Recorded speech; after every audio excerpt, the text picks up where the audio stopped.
Estamos de volta para a segunda parte deste jogo económico. A indústria do futebol português vive anos definidores naquilo que pode ser o futuro do negócio em torno do desporto rei em Portugal.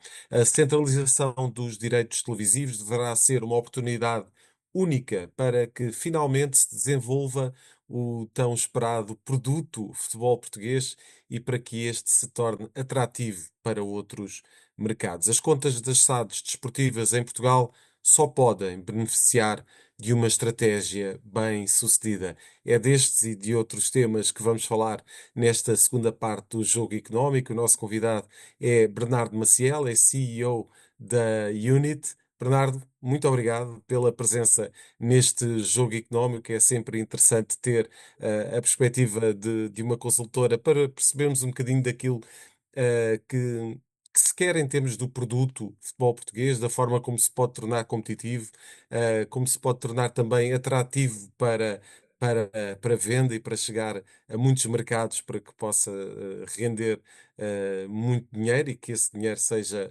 proveitoso para as SADs e para o desporto em Portugal de uma forma geral. Mas Bernardo iria começar por lhe pedir uma pequena apresentação da Uni para que possamos partilhar com os nossos telespectadores o que faz a Unit Consulting. Olá, José Carlos, muito obrigado pelo convite para estar aqui com vocês hoje. De facto, reforçando tudo aquilo que disse do ponto de vista do negócio do futebol ou da indústria do futebol, como se costuma dizer, de facto, carece aqui de uma análise estratégica e de um aprofundar numa visão, se calhar, muito mais daquilo que é o negócio empresarial que está subjacente do propriamente o jogo jogado, que não é aqui Exato. o nosso tema aqui de hoje. A Unit atua como consultora na área da gestão. Temos trabalhado sobretudo com PMEs em Portugal, naquilo que é a procura de financiamento e de investimento, mas que tem ao longo dos anos alargado a esfera de atuação daquilo que corre muito da gestão dos negócios, desde logo aquilo que afeta diretamente o desenvolvimento das empresas, nomeadamente os benefícios fiscais que decorrem sobretudo do investimento que as empresas estão a fazer, procurar funding para aquilo que é a sua atividade de investimento nos momentos de transformação, e depois também o negócio associado à corporate finance, que envolve nomeadamente a vertente da avaliação de empresas, da M&A, e é aqui que começamos gradualmente a tocar a indústria do futebol nos últimos anos. Nós, de facto, temos feito algum trabalho, eu diria até com um conjunto de stakeholders alargado na indústria, cá e fora de Portugal, Uhum. seja diretamente em SAD, apoiando naquilo que é uma maior racionalização, se quer algum planeamento financeiro daquilo que são as dificuldades que genericamente a SAD em Portugal atravessam, isto uma das áreas que temos atuado, uma Certo. outra um bocadinho mais estratégica naquilo que é a entrada de alguns investidores, sobretudo internacionais, no nosso negócio. Uhum. E, portanto, fazendo quer a avaliação de ativos onde pretendem investir, seja também algum apoio na estratégia de desenvolvimento do negócio, alargando um bocadinho, será também tema da nossa conversa, alargando Uhum. aquilo que poderão ser as fontes de capital, de rendimento, Certo. para poder potenciar e monetizar maior, de uma forma, de outra dimensão, o negócio em Portugal. E Bernardo, de facto, avançou aí com uma série de temas que provavelmente cada um deles daria um programa para podermos então desenvolver o tema de forma apropriada. Mas pergunto de uma forma geral e já tocando naquilo que disse inicialmente relativamente àquilo que é a vossa experiência com algumas SADs em Portugal e também com investidores que têm como objetivo investir no futebol português ou no desporto em Portugal. Pergunto-lhe como é que vocês notam o ambiente em si do futebol português em termos daquilo que é o negócio, que são os SADs, que são os seus dirigentes, alguns medos, algumas convicções. Como é que notam esse entorno, digamos? Se começarmos por aquilo que é a indústria do futebol no nosso mercado, é incontornável que Portugal é um país de futebol.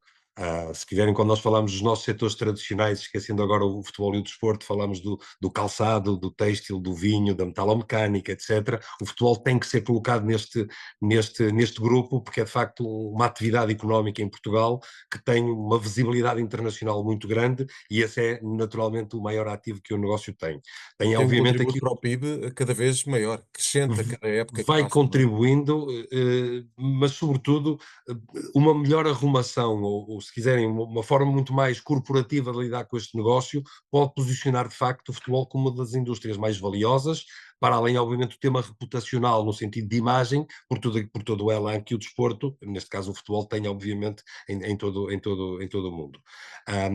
Olhando para aquilo que é a perspectiva de quem vem para o nosso mercado, os investidores que vão procurando, é muito resultado desta última parte que falávamos, ou seja, a imagem, a projeção que nós vamos tendo a nível internacional, dentro das capacidades que nós temos, obviamente atrai. Uma forma muito ligeira, sem sequer sermos muito rigorosos, nós podemos olhar para o top 20 dos atletas profissionais mais bem pagos em todo o mundo e nós temos seguramente 20% deles, Uhum. e com rigor esta análise. Se olharmos para o top dos treinadores mais bem pagos a nível internacional, também pontuamos muito bem com uma cota de mercado altamente relevante. Já nem falo de diretores esportivos, que também já vamos fazendo aqui alguma escola, e Exatamente, até vamos ao nível fazendo do caminho. agenciamento, temos também, obviamente, falar da Polaris e o Jorge Mendes, obviamente que é incontornável, mas depois temos um conjunto alargado também de agentes com presença bastante interessante. Portanto, tudo isto gera aqui uma dinâmica que faz olhar para Portugal de uma forma particular, e até as suas próprias dinâmicas. Esse eu diria que é um ponto interessante de entrada.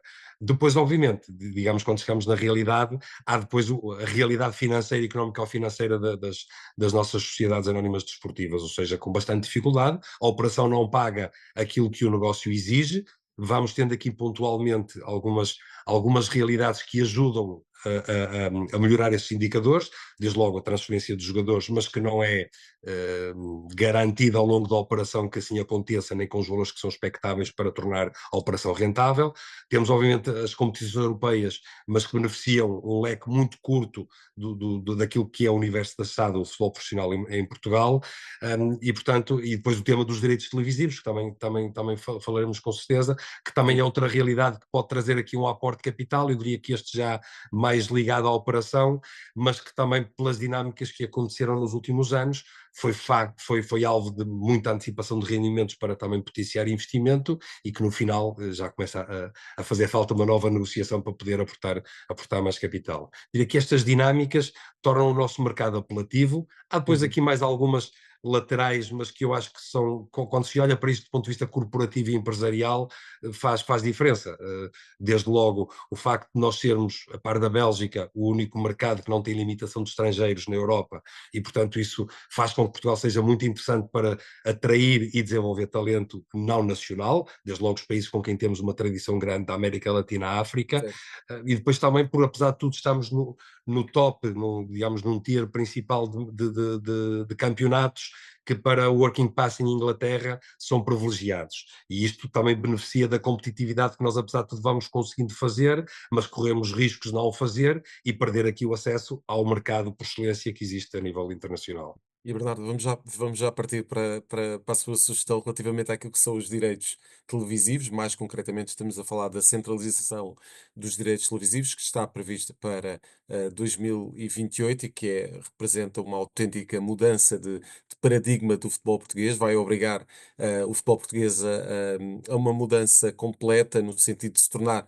um produto para que esse valor que vai ser comum seja cada vez mais rentabilizado e que esses proveitos cheguem às SADs. Estamos a falar aqui de uma mudança tremenda. Pergunto-lhe, Bernardo, se o mercado em Portugal, o negócio futebol português, estará preparado para esta mudança tão grande.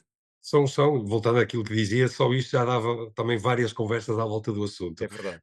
Há aqui um contexto que foi o cenário imediatamente anterior à realidade de hoje, ou seja, as negociações anteriores tidas há alguns anos beneficiaram aqui de um contexto, eu vou-lhe chamar de leilão, que pôs os valores em níveis bastante elevados, e eu não vou dizer que não é expectável que voltemos a ter os mesmos valores, mas eu diria que falando com alguns especialistas, quase uma segurança de que não irão aumentar, isto por um lado. Depois, o tema da centralização, eu diria que é incontornável, nem que seja por força da lei, que implica, como disse o José Carlos e bem, para a época 28-29 já estar assegurado isso, a não ser que, se as entidades, nomeadamente a Liga Portugal, não conseguir resolver o tema, passa para a esfera da tutela, neste caso para o Governo, fazer esse processo, esse expediente, que eu diria que seria dispensável ter que seguir este caminho. Mas também temos que olhar para isso como uma oportunidade, ou seja, na verdade, isto vai obrigar a Liga a ter que organizar isto de outra forma. É uma oportunidade para desenhar uma nova estratégia para o futebol em Portugal, para o negócio. É também, de facto, a melhor oportunidade para poder-se fazer uma distribuição, eu diria, não vou dizer mais justa, porque a palavra justiça às vezes tem variáveis que não conseguimos quantificar, mas pelo menos ter uma distribuição que seja muito mais adequada ao mérito. E o melhor exemplo, que eu diria que também é incontornável, é o exemplo da Liga Inglesa, que desde que introduziu isto, temos o reflexo do que tem acontecido. Eu vi estes dias uma notícia que podemos ter 11, 12 equipas inglesas nas competições europeias no próximo ano, e portanto Um isto número incrível, não é? decorre, obviamente, estamos a falar de quase metade das equipas que estão, mais de metade das equipas que estão na Premier League, portanto isto é fantástico, e não é por acaso, decorre de uma forma como o negócio foi gerido nos últimos anos. Agora, também temos que ter transparência de reconhecer que também é incontornável que no curto prazo esta distribuição tenha um impacto direto nos três grandes. Mas tem que ser visto como um ponto de partida para melhorar o negócio a médio e longo prazo, para que se gere aqui uma dinâmica que traga a competitividade, que no médio e longo prazo estes três serão também os mais beneficiados por tudo aquilo que tem de mérito, de características e de histórico.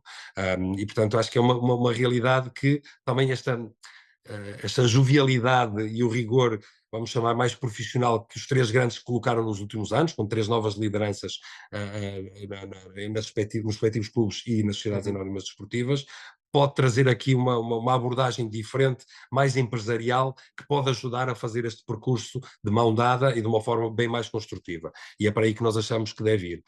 Há um detalhe, há pouco falava do campeonato inglês, o parachute que eles têm para as equipas que também descem de divisão, para acomodarem, para não terem que alienar os ativos todos que têm de um ano para o outro, que é a realidade que nós assistimos em Portugal, permitindo ter plantéis mais competitivos e não ter que os desmontar quando há o insucesso desportivo, também permite manter essa competitividade, e que esta centralização poderá, obviamente que depende do modelo que for definido, poderá acomodar esta realidade.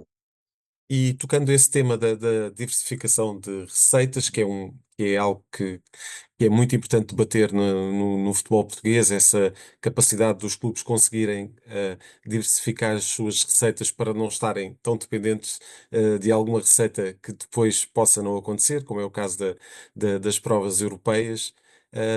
Pergunto-lhe, Bernardo, temos aqui de facto uma liga portuguesa com um potencial tremendo e ainda falando um bocadinho daquilo que será a centralização dos direitos televisivos e se calhar coloca à cabeça o Vitória Sport Clube, que tem uma massa adepta muito particular, com muita gente, inclusivamente a deslocar-se aos estádios quando o Vitória joga fora. Esse é um bom exemplo de um clube que pode beneficiar e muito com aquilo que será o incremento de receitas e a capacidade também de conseguir planear uma época desportiva com maior sucesso, não é? José Carlos, veja, esse exemplo é fantástico, a dois níveis. Esse, do ponto de vista de dinâmica do mercado, do parque instalado de potenciais clientes, entenda-se adeptos, e Uhum. utilizam, potenciam da melhor forma, mas depois também veja a capacidade de competir que o Vitória tem tido, por exemplo, este ano na Liga Conferência, É e que verdade. deriva precisamente dessa competitividade e capacidade de estar. E, ao mesmo tempo, consegue desenvolver talento, fazendo vendas relevantes daquilo que são os seus ativos, sem hipotecar a competitividade nacional, e este ano até do ponto de vista internacional. Isso é um excelente exemplo por aí, que potenciará, e a discussão que nós temos, vamos voltar à nossa realidade do mercado dos tiras grandes, que é quem é que pontua para a Champions, é quase tão relevante como ganhar o título, ou seja, já começam a perceber que a dinâmica financeira é tão relevante quanto a desportiva. E esse ranking europeu depende também da performance dos nossos clubes a nível europeu. Quantos mais clubes tivermos, e este ano o Vitória contribuirá de forma significativa para isso, é a dinâmica positiva que trazemos ao mercado, pelo facto de poder dar mais rendimento, melhor distribuição dos rendimentos, como falávamos, dos direitos televisivos, para poderem competir de outra forma. O José Carlos referia esse tema da melhor forma de potenciar o mercado, e perdoem-me a analogia religiosa, mas é como ser o católico não praticante, ou seja, nós temos uma quantidade de adeptos de futebol que não são monetizados dentro daquilo que poderia ser a realidade. E isso passa por um conjunto de dinâmicas, desde olhar para isto de facto como um negócio e, portanto, poder aumentar a relação com o seu público, com os fãs e com os adeptos, os típicos programas de loyalty da melhor forma, e levar o conteúdo que é trabalhado para quê? Para conseguir mais rendimento do que simplesmente assistir a um jogo ou uma cota de sócio, que muitas vezes é por aqui que fica o rendimento. Mas também depois a experiência do dia de jogo, a Uhum, diversidade da oferta que pode ser, e olhamos para os fenómenos americanos desportivos da NFL, etc., em que o dia de jogo não são aquela hora e meia, que é o tempo do futebol, mas podemos alargar ao início do dia e ao final do dia, de forma a ter mais oferta e mais rendimento, que é um caminho que necessariamente tem que ser feito. Fazer mais do mesmo não vai trazer mais rendimento, porque estaremos esticados, perdão uma simplicidade da uhum, palavra, daquilo que está a acontecer. Temos que procurar outras fontes, como dizia. E depois o tema do produto, a forma de melhorar o produto vem entroncar naquilo que falávamos no início, melhorar a relação com os países com quem temos já tradição, potenciando o que eu referia do facto de não termos limitação de estrangeiros, portanto podemos uhum, atrair, o facto de termos relações até históricas com um conjunto de países e sermos vistos como uma plataforma muito interessante para trazer atletas numa fase final de maturidade, para lhe dar um contexto de campeonato europeu, de regras diferentes e de formas diferentes de fazer o jogo, para depois poder levá-los para outro patamar. E isso tem também trazido esta lógica dos multiclub, olhando para Portugal como um possível elo desta cadeia relevante entre a origem dos atletas e os mercados finais de maior valor. E isso vai havendo já essa procura em Portugal. Se calhar temos é que procurar não só mais dinheiro, mas melhor dinheiro que possa potenciar estas lógicas existentes em Portugal. Depois o tema das academias, ou seja, nós temos marcas incontornáveis, eu falava há pouco dos clubes, dos três principais, mas também a seleção nacional e até alguns ícones que nós já temos, a figura do Cristiano Ronaldo é incontornável também aqui, mas são tudo imagens fortes de marca, tanto falamos às vezes na economia fora futebol, de dificuldade de criar marca nas empresas portuguesas, e no futebol temos as marcas e não estamos a conseguir dar a dimensão do negócio. E eu acho que se nós conseguirmos introduzir esta lógica bicéfala, de separar o jogo da lógica corporativa, seguir uma estratégia que não está dependente do resultado ao fim de semana, e podemos dizer, se calhar com segurança, o exemplo do Ruben Amorim agora em Inglaterra, não está em questão a capacidade do clube, nem a sua capacidade técnica, e que não está em causa, apesar dos resultados serem claramente abaixo do esperado. Nem impede o Manchester de estar a planear, e vimos esta semana a informação do novo estádio que estão a projetar, ou seja, uhum. o que está a acontecer no campo não condiciona a estratégia, nem faz inverter a estratégia. Haverá, obviamente, situações limite, mas que em situações normais não fogem do cumprimento do plano. E esta forma, vamos dizer, mais corporativa de olhar para o negócio é aquilo que nós temos vindo a assistir. Já algum trabalho que fizemos fora de Portugal nesse sentido, que é, vamos deixar o tema desportivo, que é tratado com o diretor desportivo e com o treinador, e vamos focar na gestão do negócio e deste ativo que Uhum. nós temos para trabalhar. Se formos capazes de dar esse salto, e voltando à sua questão inicial, da centralização dos direitos desportivos e outras dinâmicas que podem ser postas aqui à volta, se bem entregue a Liga, que também está numa fase crítica de, de, Transição. de renovação, de eleições, ter alguém que conheça o negócio, alguém que conheça, e digo mais até de uma relação lógica global do negócio, e não os stakeholders nacionais, que normalmente são as discussões que existem nestas políticas à volta do fenómeno. Se for alguém que tem experiência na gestão do futebol, alguém com a visão internacional, que possa ser mais do que um gestor do campeonato, um parceiro dos clubes, nesta lógica nova estratégia de crescimento, eu acho que é um momento crítico para nos potenciarmos para aquilo que nós já temos feito milagres, até do ponto de vista desportivo, com as características que temos. O Vitória compete com o Uhum. Betis, tendo um quinto do orçamento. Mas o mesmo fenómeno acontece com o Porto, Benfica e Sporting, com os seus adversários diretos nas competições europeias. Se trouxermos mais racionalidade, mais equilíbrio, mais competitividade, tenho a certeza que esta esfera dinâmica vai trazer excelentes resultados. Muito bem. E está traçada a rota para os próximos anos do futebol português, com o contributo de Bernardo Maciel, CEO da Unity, que foi o nosso convidado deste jogo económico. Bernardo, muito obrigado. Fica desde Obrigado, já José Carlos. convidado para regressar em próximas oportunidades para podermos explorar estes e outros temas. Muito obrigado, Bernardo. Obrigado. Seguimos para a terceira parte do jogo económico e para as escolhas desta semana.